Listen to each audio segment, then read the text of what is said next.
Olá pessoal do nono ano, tudo bem com vocês? Eu sou o professor Pedro e hoje teremos mais uma aula de história. Pessoal, na aula passada nós vimos um pouquinho sobre o começo da República no Brasil, né? Vimos sobre o período chamado de República da Espada, né? E começamos a ver um pouquinho da República das Oligarquias. Tudo isso faz parte daquele período que nós também já vimos, né? Que é a chamada República Velha.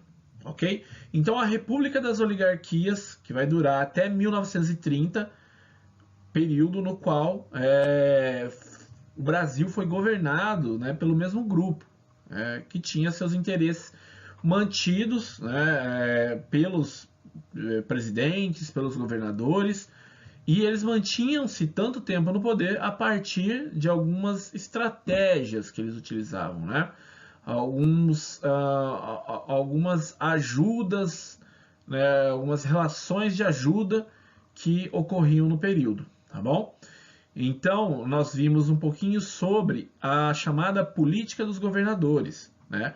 A relação entre o governo federal e estadual, né? Apoio aos candidatos e por assim por diante, tá bom?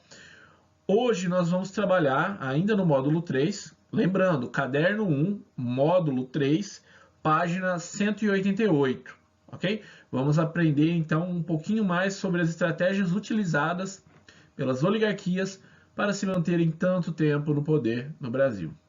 Para entender melhor essa situação, né, convido vocês a discutir um pouquinho sobre coronelismo. Né? O que é isso? Coronéis. Os coronéis eram os latifundiários, donos de grandes porções de terra, então, que tinham grande poder sobre uma vila, um município ou mesmo uma região do interior do país. Apesar do título de coronel, eles não eram militares, tá? Eles recebiam esse tratamento por causa de uma prática antiga, herdada dos tempos do Império, né? Quando o Brasil era uma monarquia, então.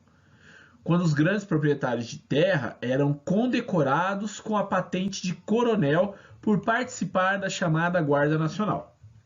Podemos considerar que era um título de honra, né? Como se fosse um título de nobreza ser coronel, né? De respeito. Mesmo após a extinção da guarda em 1918, a tradição foi mantida. Por isso, eles eram chamados de coronéis. Esses coronéis controlavam com mãos de ferro tudo o que acontecia em sua fazenda e arredores. Eles eram padrinhos dos filhos de seus empregados, faziam favores aos amigos, arrumavam empregos para parentes, faziam doações para igrejas e sociedades beneficentes. Em troca, exigiam total lealdade de seus protegidos, contando com um grupo de pessoas chamados de jagunços, né? Os jagunços, então, eram esses capangas, né? Que perseguiam e ameaçavam, e até em alguns casos espancavam ou até assassinavam quem desobedecia, quem não ia muito de acordo com o coronel, né? Esses são os jagunços. Aqui na imagem ao lado, né, uma típica fotografia dos coronéis, né, sempre bem vestidos e se apresentando assim para a população, tá bom? Na época das eleições, o coronel anunciava o seu candidato. E todos aqueles que de alguma forma haviam sido favorecidos ou dependiam desse chefe local tinham de seguir a escolha dele. É importante lembrar que naquela época o voto não era secreto, tá? Então ficava fácil do coronel saber em quem a pessoa votou, certo? Essa prática ficou conhecida como voto de cabresto. E o conjunto de eleitores que estavam sob a influência de um coronel era chamado de curral eleitoral. Nesse período, muitas fraudes também foram praticadas como forma de assegurar que as pessoas certas fossem eleitas. Né? A política dos governadores e o coronelismo formavam uma rede de troca de favores que garantia aos coronéis e às oligarquias estaduais, representadas pelos governadores, e às oligarquias federais, representadas pelo presidente, a manutenção do poder, ou seja, se manter no poder por muito tempo. Dessa forma, as ideias associadas à palavra república, né, que significa coisa pública, coisa de todos, como participação popular, representatividade, respeito à coisa pública, ficava cada vez mais distante da realidade do Brasil. Nesse sentido, pessoal, pouquíssimas pessoas participavam da política e as pouquíssimas pessoas que participavam de fato usavam a política para manter seus interesses, né? Observem aqui ao lado nessa imagem, né? essa charge, né? A pergunta da mesária, que seria soberania, né? É o Zé Besta? Né? Ele responde o político, né? Percebam que está escrito político aqui. Não, é o Zé Burro, né?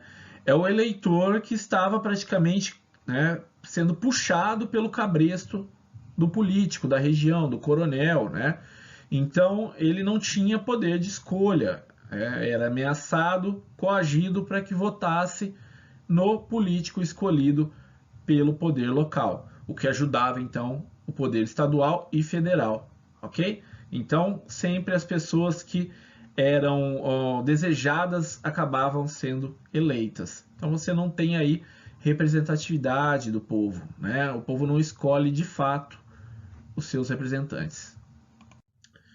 Enquanto os coronéis dominavam o poder local, que eram as vilas e municípios, os estados de Minas Gerais e São Paulo, que enriqueceram por causa da produção de café, dominavam o governo federal. Os presidentes da República, dessa República das Oligarquias, como foi conhecido o período, foram indicados e eleitos por influência de fazendeiros paulistas e mineiros, líderes de uma rede de relações com fazendeiros de outros estados, mantida com aquela tal da política dos governadores que vocês já aprenderam, né?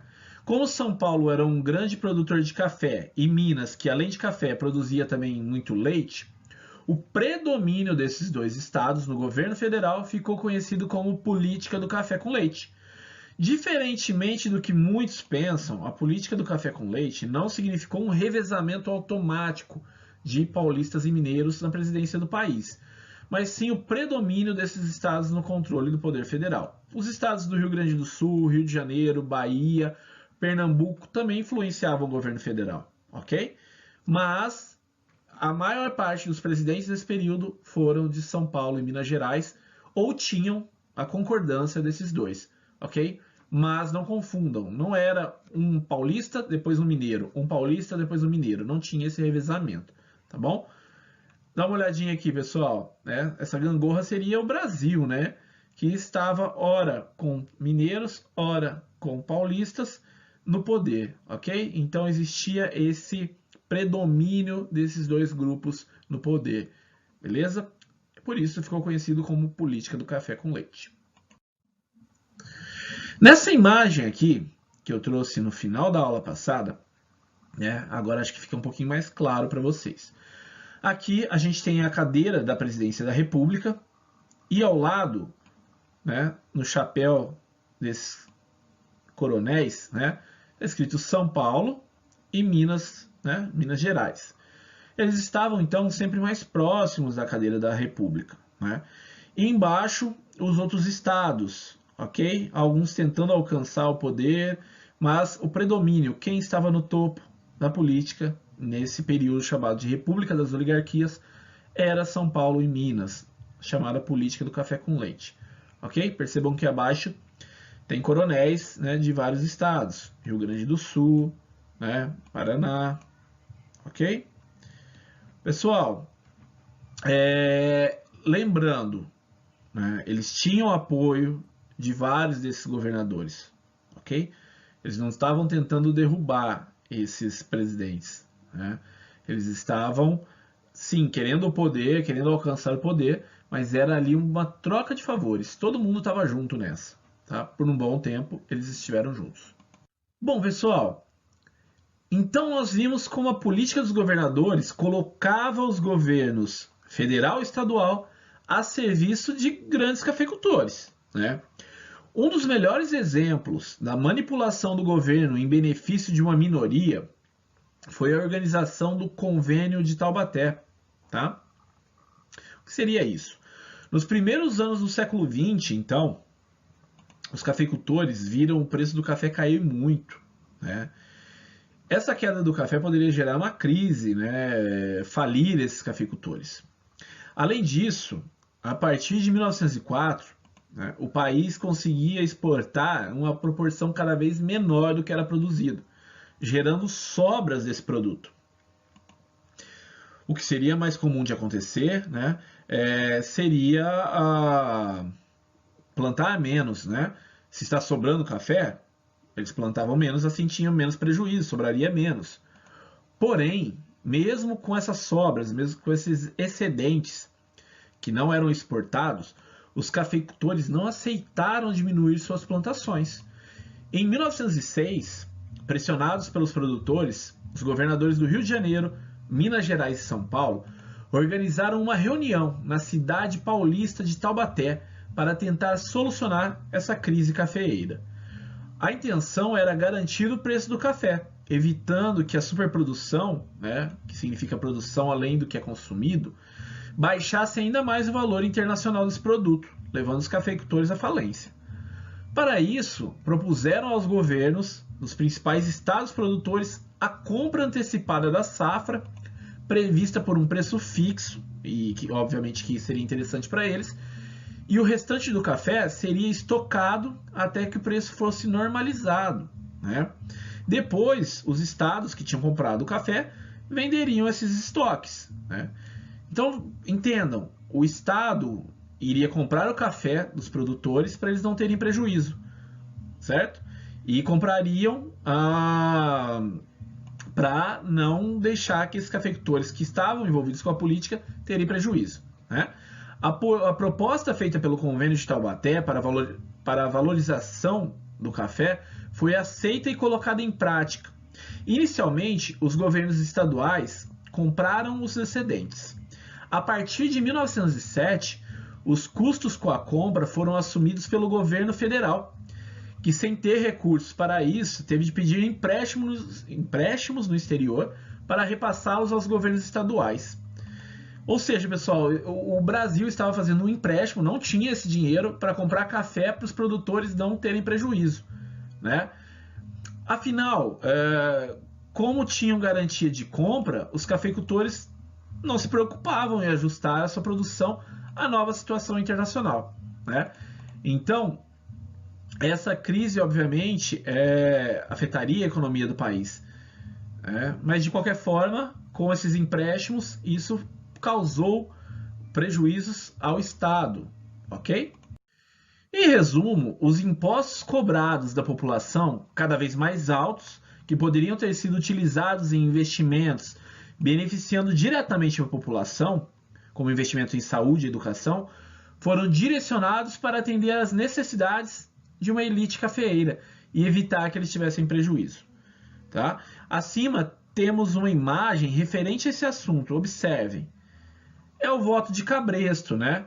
Que vimos ao longo da aula, no qual os eleitores sofriam pressão para votar nos candidatos dos coronéis, que usavam a política para benefícios próprios, tá?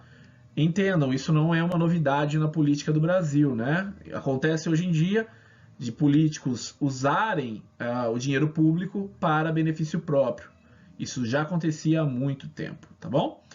Bom, pessoal, na aula de hoje vocês aprenderam sobre o coronelismo e a política do café com leite, que garantiu a permanência das oligarquias, né, no poder até o ano de 1930. Também viram que o dinheiro público era usado para salvar os cafeicultores que estavam em crise, como vimos no Convênio de Taubaté, ok? Pessoal, espero que tenham gostado. Acima está meu contato, caso tenham dúvidas. Bons estudos! Muitíssimo obrigado e até a nossa próxima aula.